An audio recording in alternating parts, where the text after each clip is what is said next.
Okay, so here we are again, and we're in the MDL Ocean Village, Race Village for the OGR, another web TV sort of thing. We've got Maiden crew here. We've got Heather and Yui from part of the crew, and Aida.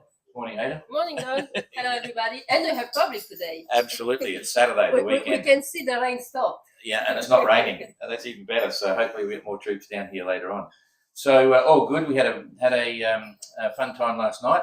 And the Maiden crew were all there. We've got a dog just about jumping on the action.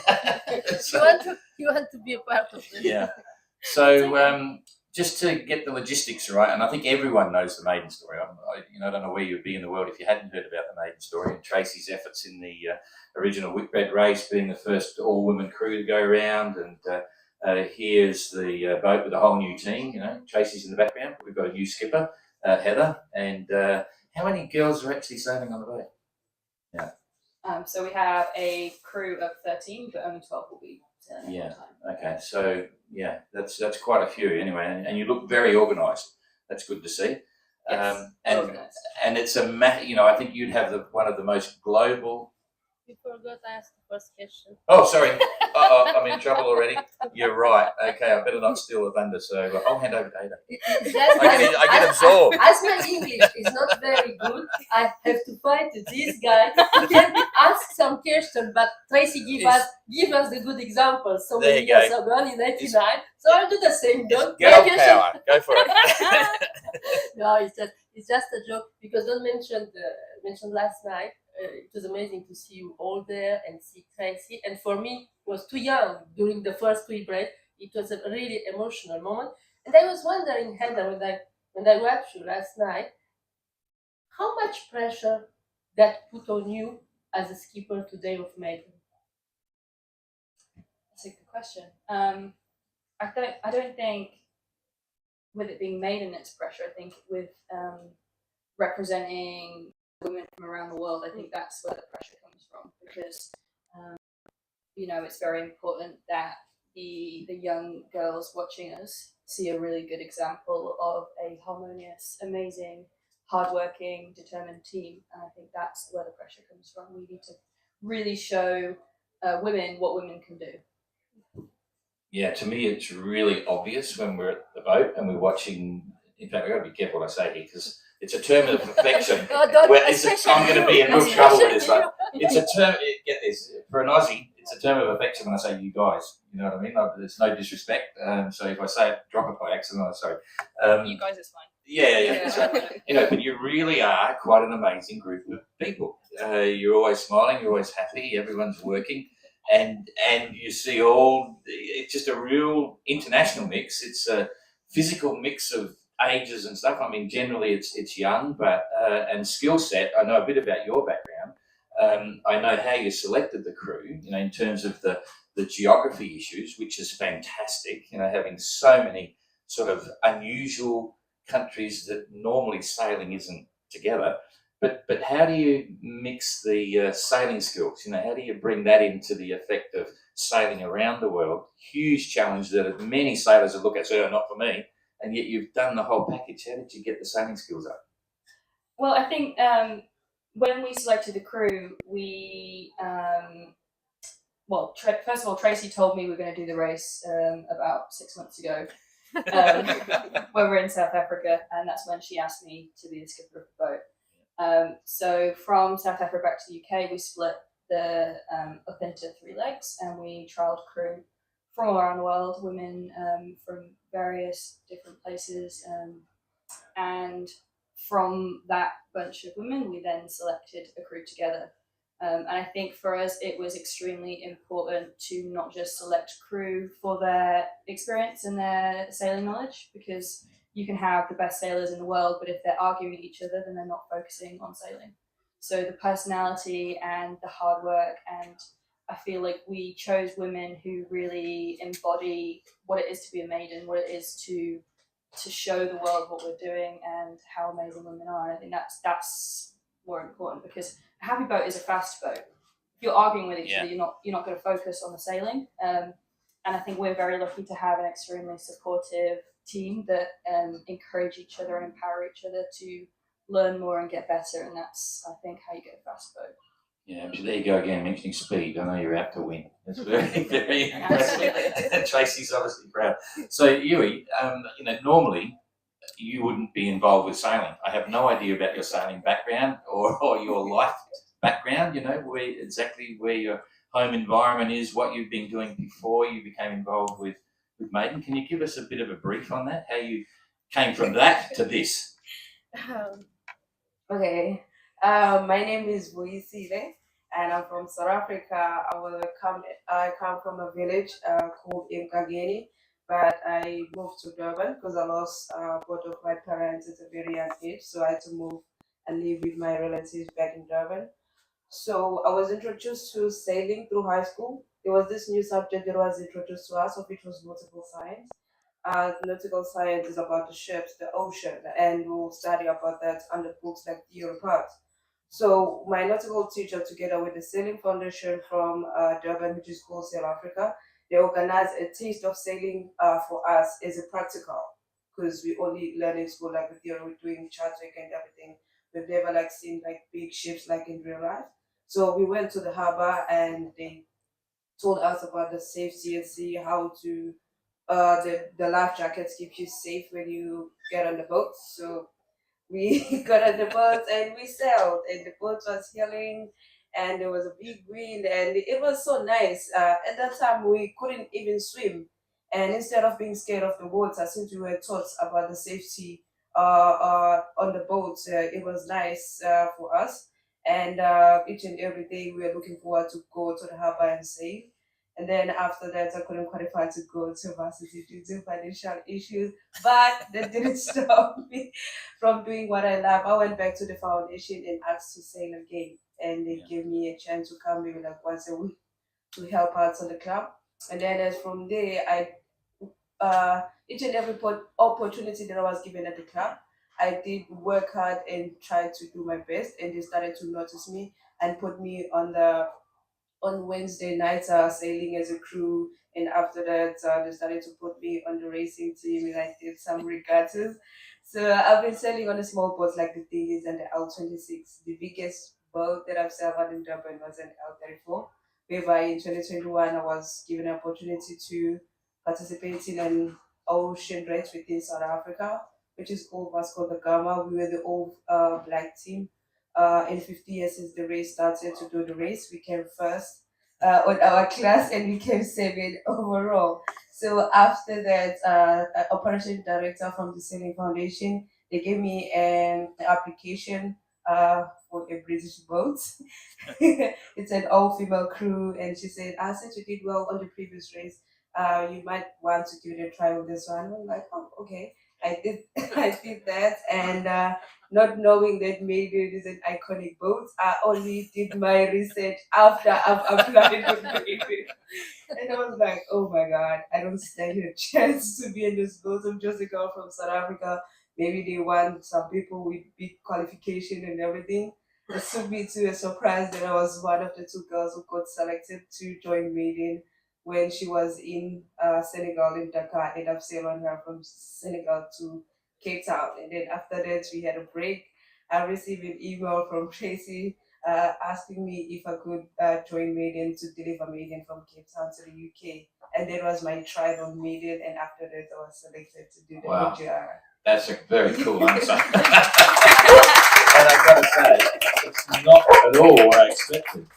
Can I ask how old you are? I just turned 25 on May 29 when I was Okay. at sea. That's amazing. And I'll ask, and I don't know whether I should ask this or not, but I want to know. I'd love to, and so feel free to not answer this, but can I ask what your parents do? Did they have an influence in getting into sailing in the beginning, or was it just the school? No, I lost both of them at a very young age. I was still young when I lost my parents. Oh, okay. I have my brother. Okay, yeah, wow. But most of my relatives, they are all scared of water. I'm the only one in the family. Yeah, okay. Yeah. Wow, quite something, eh? And Heather, is this atypical of all of your crew? Like, can you give us just a very short brief on maybe a couple other stories with the crew? Yeah, so all of our crew have these incredible stories. I think I'm very immensely proud of all of them, and And I think it really shows that there are women out there in these countries that you don't typically think are sailing countries, who are extremely skilled, extremely experienced, but they're not being given the opportunities of everywhere else. And you know, we selected a crew based on this kind of thing, because it is really important to showcase that there are women everywhere that can do it. It's just we don't see it. So I think we have other women. We have women from, I suppose, one of the other really incredible women is our videographer, who's Najiba, and she's from Afghanistan, and she's a refugee living in France, and she's actually never sailed before she stepped foot on Maiden. She sailed over from the Azores to the UK with us, and is coming on as a non-sailor to do the videography side of things. Yeah, you have also, I think you have also the first Indian who circumnavigate, the first woman who circumnavigate, I think. Or the women's team. Yeah, we have Payal, who's from the Indian Navy, and she was part of the first all-female Indian team to circumnavigate. Yeah, we met the young lady, I forget her name now, from Antigua. She was part of the sailing academy. Janella was part of the sailing academy and has gone on to do some amazing things, and thankfully came back to Maiden for this race. Yeah, no, it's all very impressive indeed. Anyway, so get cut to the quick for OGR. You've got a hot boat, you've got a reputation to maintain, and how are you comfortable? Do you think you're pushing the boat up to its potential at the moment, or do you think you're obviously going to get faster, maybe going to Cape Town and then pick up again? How do you feel for the competitive aspect of the boat with this current crew? I think I've got a very incredible crew and a very incredible boat, so there's no reason why we can't do well. We'll push the boat as much as we can. Obviously, safety is a big aspect for us as well. I want to come back with all crew, all fingers. That's a good point. And the doctor on board does not want to do any work, so she very much wants to sail and not do anything else. Yeah, right. Tell me about the doctor. Where did she come from? So Kate is a junior doctor that's been working on the Isle of Wight for a few years now, and she is sails as a hobby, and heard about Maiden and had to join. So we've got Kate on board, and then her cousin as well, Willow, who was working in London. No, she's not an accountant. She was taken off for saying that. She has a city job in an office and gave that up to do with Maiden. Oh, right. I don't know why. Oh, I do. and tell us a little bit more about the captain, the skipper, who is, I think, the youngest skipper in the OGR. You are 23. What's your background? When did you start sailing? When did you start to like that? So I actually come from Leeds, which is pretty landlocked, not very famous for sailing. And I grew up dinghy sailing at a local sailing club called Ollie Sailing Club. And it's a volunteer-led community sailing club that focuses on sailability and youth sailing. So I sailed with them as a kid with my dad. Actually sailed my granddad's dinghy that he made a mirror dinghy back in the 70s, and we sailed that boat at the club. And then when I was 16, I got the opportunity to go on a boat called James Cook, which is run by the Ocean Youth Trust North. And I think that's when I realised what I wanted to do with my life. And we went offshore on the boat, and I just felt calm and free, and all my worries just kind of disappeared. And as a kid, as a teenager, there's a lot of pressure on you. And I think it just, everything slipped into place, and that's when I knew I wanted to do this. So then I volunteered for them for the next 2 years, and then worked in the industry since I was 18 professionally. And what was the reaction of your dad, who teach you how to sail, with your first sailing instructor, when you told him, Dad, I will be skipper on Maiden and go to around the world? He's very proud. Both of my parents are. They will be at pretty much every stopover with huge banners, and I'm sure you'll be able to hear them before you see them. They're just here, actually. Hi, Mum. No. Hi, Dad. No? Okay. They're not my parents. No, I mean on the screen. Oh, are they? They will be watching for sure. They're both very, very, very proud, and Dad's actually now in the sailing industry as well. He's following in my footsteps and he's become a sailing instructor. So Okay. he's going to hate me for saying that. Okay, so let's talk sailing. I had a small history with Maiden, the boat, before it was Maiden, because I was involved with the VOC Challenge some time ago.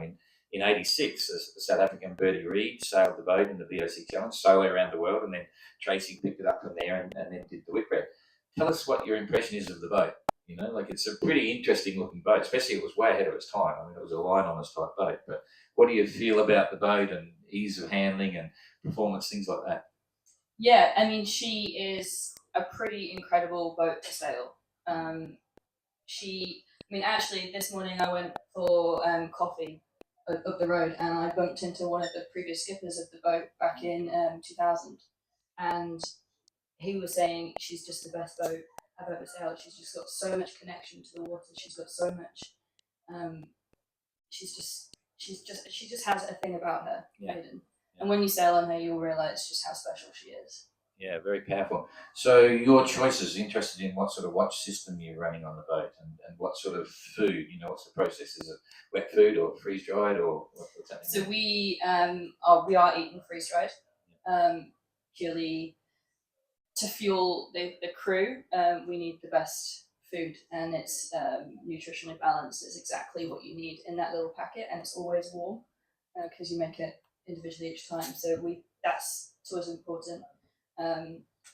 And watch system, we're doing 4 hours on, 4 hours off. We actually have 4 watches, so we have a new set of people come up every 2 hours, so they kind of overlap, which means you get to see more of the crew. You always have someone on deck who's been awake for at least 2 hours, so they know what's going on. Yes, it works, right? Yeah, that's cool. Who's navigator? I'm the navigator, with my first mate Rachel as well is backing me up on that. Yeah. So did you do the Celestial prior to coming in here? That was part of the training things. Yeah. So I've done celestial navigation for the past 3 or 4 years, and have done a lot on Maiden in the last 2 years whilst I've been working on her. And yeah, so I'm pretty comfortable with that. Okay. So how do you feel about the retro nature of the event, like sailing under sextant, having some restrictions, listening to cassette tapes? Have you seen or heard of a cassette tape before? Yeah. It has been amazing because since Cape Town up until here, we've been using Sextant. Heather has been helping us out, like to teach, because I've never used a Sextant before. She's been helping me, like taking sides and teaching me like how to do those calculations, and it has been amazing. And playing cassette, I've never played a cassette before. I didn't know like how to use the pencil cassette player. Use the pencil in the. Yeah, I saw them doing it, but I didn't know like I was scared to put it on because I thought I was gonna break. Oh, you can stick them together. You can splice it with a bit of stick.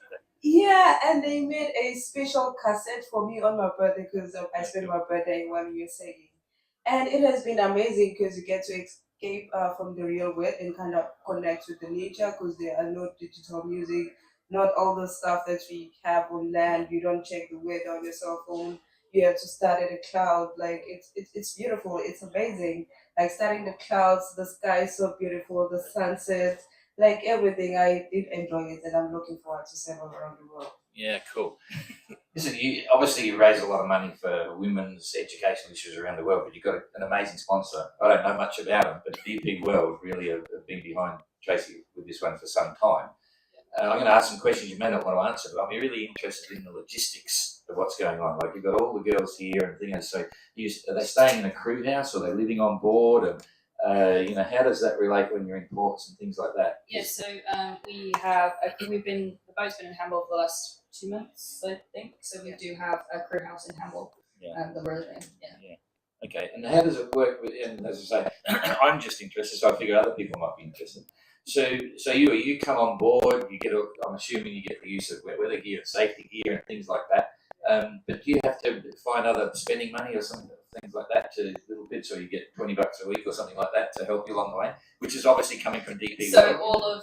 all of the girls' expenses are fully covered. Yeah. So DP World is our commercial sponsor. They sponsor the whole running of the boat and actually a lot of the overhead costs for the foundation as well. So any money that goes to the foundation is 100% going to girls' education charities. None of it goes on paperwork. None of it goes on office costs. Yeah. So they really help us out, and they have been an amazing sponsor. And we've visited a lot of the ports that they have around the world, and they're always amazingly welcoming and showing some really amazing initiatives, not only for women and empowerment and education, but also for conservation and the environment as well. Yeah, I was going to say that because I went on their website some time ago and had a look, and they do some pretty impressive stuff. It's a fascinating business model as well because they're really heavily into visual stuff. They make great videos about what they're doing and what they're achieving there, and so it's pretty impressive. Yeah. Okay. And that's part of the course. Give me. Let's find the next question. No worries. I was wondering, for people like me, I live in France, and we have lost track of Maiden since a long time. And suddenly, boom, we saw Maiden. In England, everyone knows about, but in the last years, we didn't know what happened. And I read that it's pretty 10 years ago, in 2014, I think, that Tracy and Maiden was reunited again. I think she did a big refit in 2018. And I was wondering, what did the boat since the refit? Me, I know now, but I asked for our followers who don't know. But since the refit was the... Yeah, so Maiden was actually abandoned in the Seychelles by a man. And she was left to rot, and Tracy got a phone call from a harbour master. He was a man as well, we like that one. Yeah.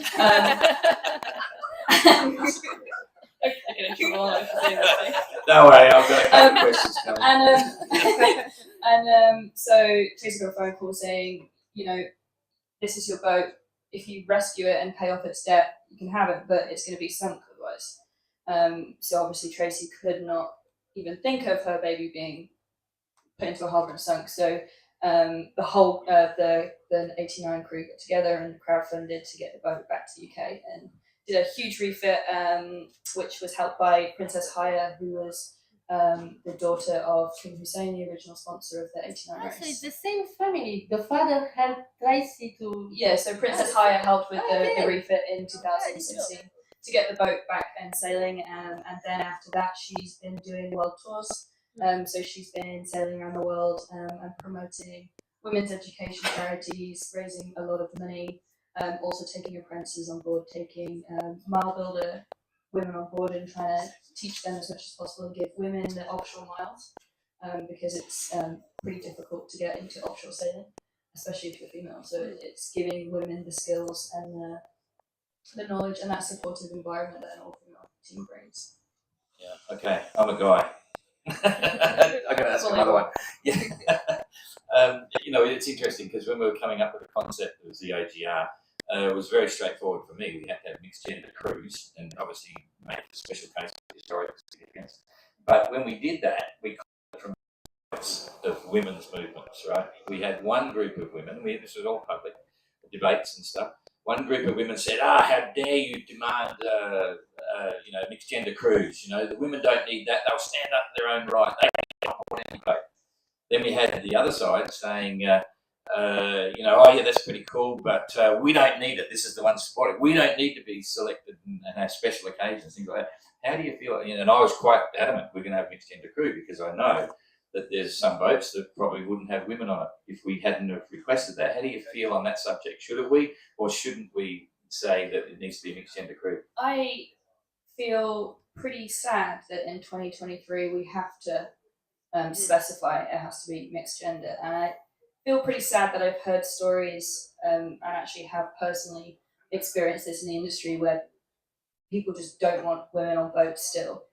And I have to, when I look at my crew and when I look at the amazing female skippers and females that I've sailed with, I have to wonder why men are being so stubborn on this. We have a right to be there. We are equal. We are as good. We'll see if we're better in this race. But we have as much right to be here as anyone else, and I think it is sad that that it has to be specified. And it's sad that we, in the ocean race, things have to be put in place to make sure that happens. Yeah, my attitude on that is straightforward. I'll put it in, and I think it's a good thing because it promotes change, and we've got something like 30% women. 30% of women in the fleet at the moment, which I think is pretty good. And I would say only a little bit of that is because of that rule. Most of it is natural, and certainly on our boat, on Explorer. I'm not sailing, but we're involved with the boat. We've usually got a minimum 3 on one leg, then it's 4 women, and we've got 6 women on the last leg, which outnumber the men. And I think I sensed an appreciation for it within the fleet generally. Everyone's pretty accepting, of having women standing on their own. What do you think, Aida? I think it's time to ask questions to the public, because today we have a public, and it's an opportunity for you to ask the question to the skipper and to Rui, and for us too to have another approach of the question, isn't it? Any questions? Anyone? Help me! I need thank you very much. We have I want to grab no, Jane, don't show them all the huge Jane. There's 300 people in the audience. They know that. Oh no, we got another microphone there. Oh yeah, I've got a question. If when you win your first leg, are you planning to arrive in white swimwear like Tracy? Oh, jeepers, that's a delicate subject. I certainly know some of the men are going to wear mankinis. If you know what that is. We have one set of mankinis on Explorer. Yeah, we know at least one captain who will wear it.